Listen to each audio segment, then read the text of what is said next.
జగన్మోహన్ రెడ్డి చేసినటువంటి పాపాలేంటి?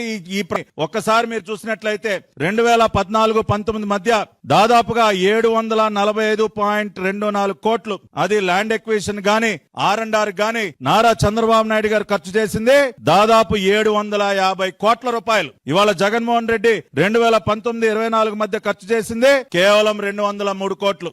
ఎక్కడ 750 కోట్లు, ఎక్కడ 203 కోట్లు? ఇవాళ మీరు క్రెడిట్ చోరీ గురించి మాట్లాడుతూ ఉన్నారు. అదే విధంగా ఆనాడు జగన్మోహన్ రెడ్డి GMR కంపెనీ దగ్గర నుంచి బలవంతంగా వాళ్ళని బ్లాక్ మెయిల్ చేసి వాళ్ళని బెదిరించి తన రియల్ ఎస్టేట్ వ్యాపారం కోసం 500 ఎకరాల భూమిని వెనక్కి లాక్కుంటే ఇవాళ ఆ భూమిని కూడా మళ్ళీ తిరిగి రీస్టోర్ చేస్తూ తిరిగి మళ్ళీ ఆ ఎయిర్పోర్ట్ నిర్మాణానికి కేటాయిస్తూ నిర్ణయం తీసుకుంది నారా చంద్రబాబు నాయుడు గారు. ఇవాళ భారతదేశంలోనే కాదు ప్రపంచంలోనే అత్యంత పెద్దదైనటువంటి maintenance, repair and overhaul MRO అంటే ఏంటో తెలుసా నీకు జగన్ రెడ్డి? నీకు కనీస విషయ పరిజ్ఞానం ఉందా? Maintenance, repair and over hall దాని యొక్క ప్రాముఖ్యత ఏంటో నీకు తెలుసా? అటువంటి వరల్డ్స్ లార్జెస్ట్ MRO ఫెసిలిటీని భోగాపురం విమానాశ్రయానికి తీసుకొచ్చింది నారా చంద్రబాబు నాయుడు గారు, ఆనాటి civil aviation minister Ashok Gajapathiraju గారు. దాన్ని తీసుకురావటమే కాకుండా మొన్నటికి మొన్న నారా లోకేష్ గారు ఇక్కడ ఒక ఏవియేషన్ అకాడమీని మనం ఏర్పాటు చేస్తే బాగుంటుందని అడిగితే అశోక్ గజపతిరాజు గారు పెద్ద మనసుతో మళ్ళీ ఆయన మాన్సాస్ ట్రస్ట్ ద్వారా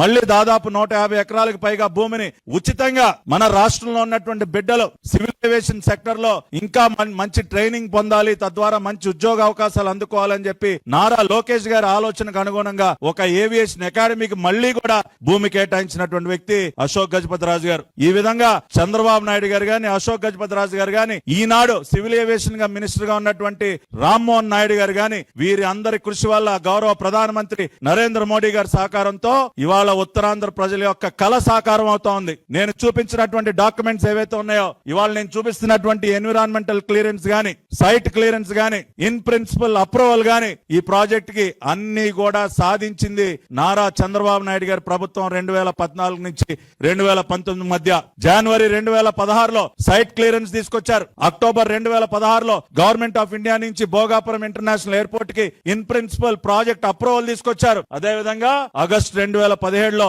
ఎన్విరాన్మెంటల్ క్లియరెన్స్ తీసుకొచ్చారు. ఇవి కదా కావాల్సింది. ఇవి లేకుండా ప్రాజెక్ట్ అనేది ముందుకు కదులుతుందా? ఒక ఎయిర్పోర్ట్ నిర్మాణానికి కావాల్సినటువంటి అన్ని అనుమతులు including clearance from ministry of defence దగ్గర నుంచి క్లియరెన్స్ కూడా తీసుకొచ్చింది నారా చంద్రబాబు నాయుడు గారు. ఇంకా ఏంటా మీరు క్రెడిట్ చోరీ గురించి మాట్లాడతారు? ఇవాళ ఇన్ని చూసిన తర్వాత ఎవరైనా సరే ఏం చెప్తారు? భోగాపురం ఇంటర్నేషనల్ ఎయిర్పోర్ట్ కి సంబంధించినటువంటి నిజమైనటువంటి credit one and only Nara Chandrababu Naidu గారికి మాత్రమే